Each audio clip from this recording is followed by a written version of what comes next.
This is a beginner's guide to making a custom cutting board with the professional, Mr. STL Woodworking. This is Greg. He's one of our 204 Nation members.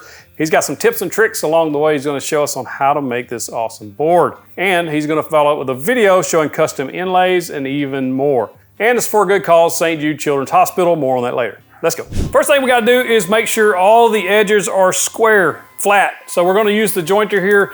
If you don't have a jointer, I do have a method of doing this with a table saw and a 4-foot level. I'll drop a link to that video in the description below. But we're going to joint one edge on each one of these boards. After we're done there, we're going to put that jointed edge against the table saw fence and start ripping them down in 1.5 inch strips. For this project, we're using Purple Heart, Maple, and Walnut. All right, next thing we're going to do, we're going to use the jointer to joint the face of the board.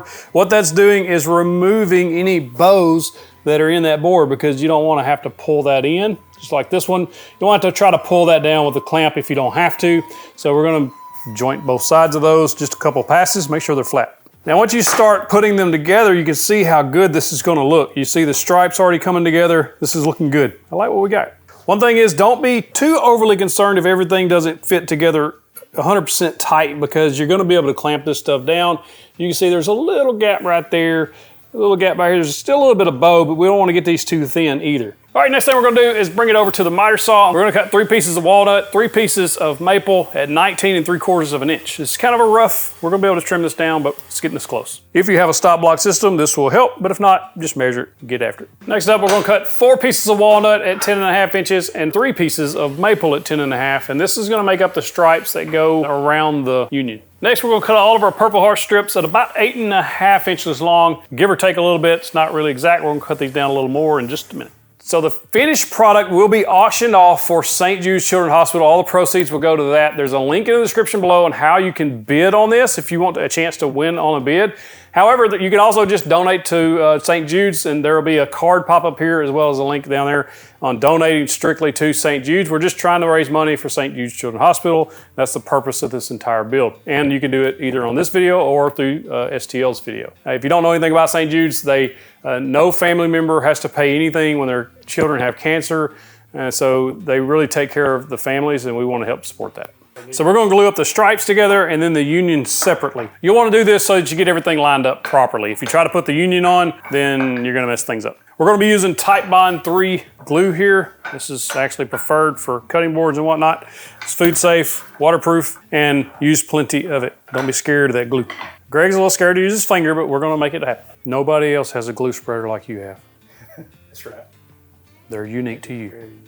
So typically, how long do you let the glue set before you start messing with anything else? You can really start messing with it in about 2 hours, maybe. Most of the time when I do it, if I'm not in a hurry, I just leave it. Yeah, overnight. Yeah. And just so you know, you don't need glue all the way on one end where the union's going, just about 3/4 of the way on that board. We do all make mistakes. That's right. We're gonna put these in clamps, let them dry for a few hours. We're actually gonna do it overnight. And then we're gonna get ready to install this union. All right, but after the glue up, we're taking them out of the clamps, and as you can see, they're not gonna fit together perfectly. Even if we had tried to square this up and then glue them, put the clamps on them, this will move a little bit in the clamps, or it could. So it's just best to square this up afterwards.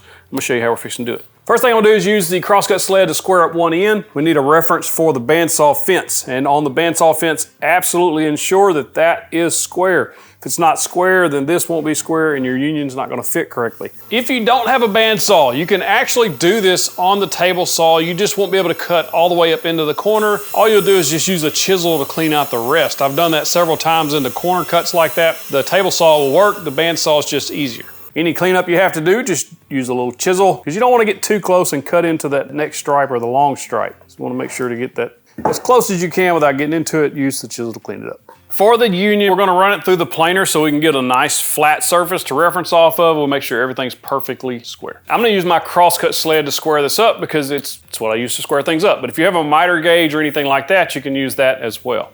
To attach the union, we're going to use dowels. You can use the domino dowel jig. You can literally glue this in. It probably won't go anywhere, but because 2 of the edges are going to be end grain, we're just going to use a couple of dowels here to help everything line up easier. And I'll drill matching holes, one in the end grain of the flag itself and then one in the end grain of the union. I'm using the Jessam dowel jig for this. I'm gonna use a little bit of glue on these 3/8" dowels, drive them in place, and then we'll attach the union to the flag. Then we'll just use some clamps and hold this in place, and we'll let this dry an hour or two. All right, so now what we're gonna do after we take it out of the clamps, we're gonna run it through the planer to get everything nice and smooth and flat on both sides.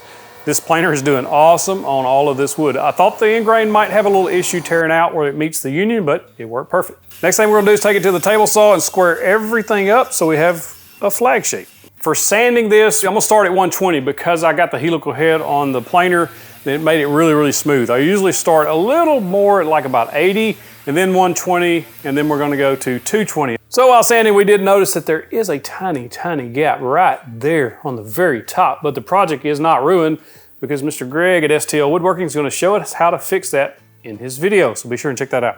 All right, so now we gotta basically pop the grain, but before you do that, if you're building this, Greg is gonna show you on his video how to basically finish the edges of this, and the reason we're not doing it now is because he's going to inlay those stars on there. He's going to show you the tips and tricks on how to fill these gaps if you have any of that, so definitely check out his channel. But we're gonna show you how to pop the grain here. You're just gonna take a spray bottle of water. That's all, it's just plain everyday water. Basically lightly mist the board is really all you have to do. Don't soak it. I usually just rub it. Make sure all the board turns the right color, and then just let that dry. You're gonna do that on all sides. What that does is kind of raise the grain of that board. Where you've been sanding, you broke those fibers, planing, all that, it's broken the fibers of the wood. Just gonna pop that up. And then once that's dry, we're gonna sand that with a finish 220. That's about all I ever do. And we'll do 220, and then that board is ready for finish if you're not doing anything else with it. I'm using the 3M sander here. I also pair that with the 3M Cubitron 710W mesh paper. I like this paper a lot. This is what I primarily use in the shop because of that mesh, good dust collection, and it lasts a very long time and creates a really nice smooth finish. I'll link in the description below to this sandpaper if you want to check it out for yourself. I do draw lines on there just to make sure I'm sanding everything right. There was a small bit of snipe in the union. I was able to sand that out, no problem at all. But we got to let Greg at STL Woodworking finish this cutting board so that it's worthy of a St. Jude charity. Even if you don't have a CNC to put those stars in this union, this is still an absolute beautiful cutting board that resembles the American flag. So you can make these and sell these as one of your products, and this only took just a few hours to make. This is not a very hard project. You're just cutting these strips, you're cutting this union, and literally in half a day, minus the glue times, you can make one of these. Now, absolutely go check out the inlay because it's gonna be fantastic and see how he done it, and you'll get an idea of what it looks like with that inlay. But if you don't have a CNC, don't be deterred from this project. You can still make a cutting board look like this. Now, a lot of people want to know what to sell these products for. There's about $20 to $30 worth of material here. Purple Heart, walnut, maple, not overly expensive woods, but they are a little bit pricier. Once this is finished, I would legit sell this for $185. Greg agrees with me about that price without the inlay. With the inlay though, you can actually upcharge it a decent amount, and he'll tell you how much he charges on his video. If you want to learn how to fix those gaps as well as do the inlays, you got to check out STL's video. I'm going to pop it up right here in this area. You can click that box, get to the big old virtual fist bump. Go check him out. He's a cool dude.